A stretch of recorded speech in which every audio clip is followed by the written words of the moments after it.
Hi, I'm Yvonne Adcall, Qualified Mental Retardation Specialist for the Wyoming Developmental Disabilities Division. Today I'm serving as your host as we take off to our trip to complete provider recertification. To prepare for departure, you will need a copy of your Wyoming Medicaid Rules, Chapter 45, the Provider Manual, and a copy of the DD Division Chapter 1 Rules for ISCs. These documents serve as tools for you not only with your provider recertification process, but as you provide services throughout the year.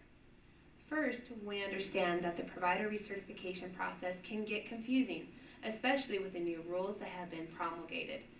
There are actually several paths to reach the destination of recertification. The main question to answer is if you are the type of provider who needs an on-site visit. The paths to recertification differ depending upon your answer to this question. We will cover this in more detail shortly. But first, we must prepare for takeoff. You'll know that you are ready for a takeoff when you receive a letter from the division informing you that your certification is going to be expiring within about 90 days. This letter includes the information you need to complete your recertification and have a smooth flight. Please take the time to read any letters and emails from the division. These are the two main avenues of communication we use to inform providers of important changes and other information. If you do not contact the division to recertify, then you will be decertified on your end certification date, and we will need to start the process over, including completing a background check to become a provider again. This is why it's so important to notify the division if your address has changed. As mentioned earlier, the recertification process varies depending on the services provided. For example, as a respite and/or personal care provider, you can choose not to provide services in your home or facility, just as an environmental modification or speech therapy provider. No services in home or facility providers submit all information for their recertification through the mail to the division and must sign a no services in home or facility form. More specifically, here are the providers who are not required to have an on-site visit to be recertified. Respite and/or personal care providers not providing services in a home they own or leased, environmental modification providers, specialized equipment providers, and speech therapy providers.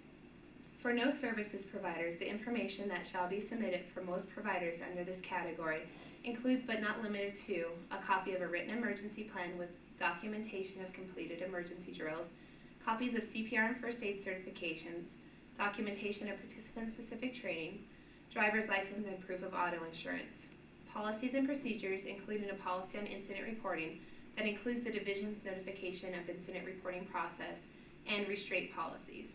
Providers in this category shall also submit copies of billing and documentation.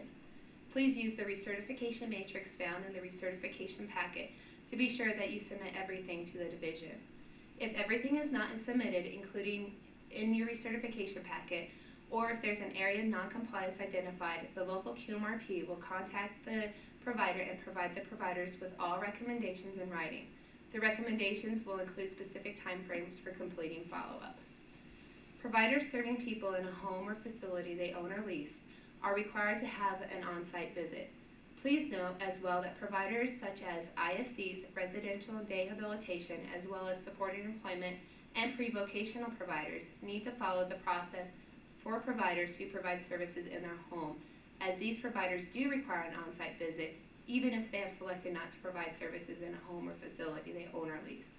Providers requiring an on-site visit shall still submit information to the division prior to their on-site visit.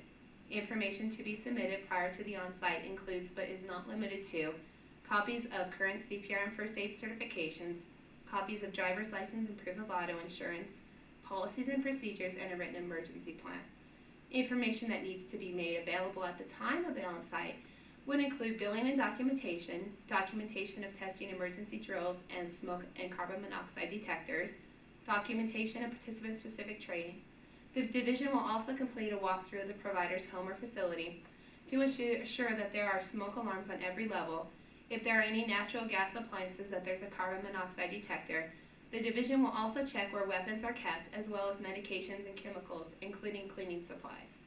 If everything is not included in your recertification packet, or there are concerns or areas of noncompliance identified at the on-site visit, The local QMRP will provide the provider with a written copy of all recommendations with specific timeframes for addressing the recommendations. Division staff will review all pertinent information and summarize the results of the recertification on forms that are internal to the division. The provider will receive a list of exemplary practices, commendations, suggestions, and recommendations from the division. However, we're not quite ready for a landing yet. Once the recertification has been completed, the provider is responsible for completing a quality improvement plan for each recommendation made. The plan must include steps on how the provider is going to address the areas of noncompliance, who is responsible, and in what time frame the action steps are going to be completed. Providers can submit evidence that they are in compliance with the recommendation instead of submitting a quality improvement plan, as long as they can submit that information prior to the due date of their quality improvement plan. For example, if you have not completed an incident reporting policy but complete one that meets the standards a week after your recertification, you can submit the policy to the appropriate division staff instead of submitting a quality improvement plan. Please note, however, that if the policy does not meet the requirements, you may still need to be required to submit a quality improvement plan, unless you can fix the policy before the due date. The information covered so far addresses recertification for non-CARF providers. You should also be aware that all CARF-accredited providers require an on-site visit and also required to submit information to the division prior to their site survey. Organizations are required to submit a copy of their current CARF report, a list of all case managers and caseloads, along with a listing of all waiver-funded service sites. Please refer to the intent to survey letter sent prior to the site survey to ensure all information is submitted. During the site survey, CARF agencies can expect an entrance and exit meeting along with 2 pre-scheduled meetings during the survey to discuss progress. The site survey team will review documentation of 10% of the participant files or a maximum of 10 files that will be randomly selected.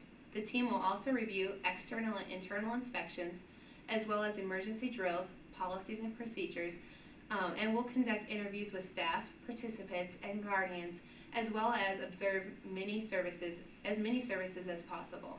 At the exit meeting, the team will review the findings from the site review and will provide the organization with a list of all recommendations made with specific timeframes for addressing the recommendations. In order to assure that we have a safe flight, both the division and providers have specific responsibilities throughout the recertification process. The division must send out recertification letter to all non-CARF providers at least 90 days prior to their end certification. The letter includes instructions on what needs to be done, division contact information, and timeframes for completing the packet.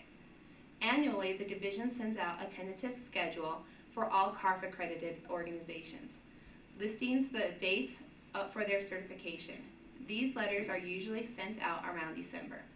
The agency will have 30 days to contact the division to request different dates if the dates assigned to the agency will not work. Then 60 days prior to the provider's survey, the local division staff will send out recertification paperwork to the agency. The agency will have to complete the paperwork and return it to the division within the time frame specified in the packet. Provider responsibilities are to contact the appropriate division staff if an on-site visit is required, or if a CARF agency has to contact the division if there's a conflict with the dates that are assigned, to complete and submit all requested information and documentation, and to be available at scheduled times for the visit, to complete a quality improvement plan for each recommendation made. If you follow these steps, it will be a smooth ride, free from turbulence, and remember, there are several resources available if you need help.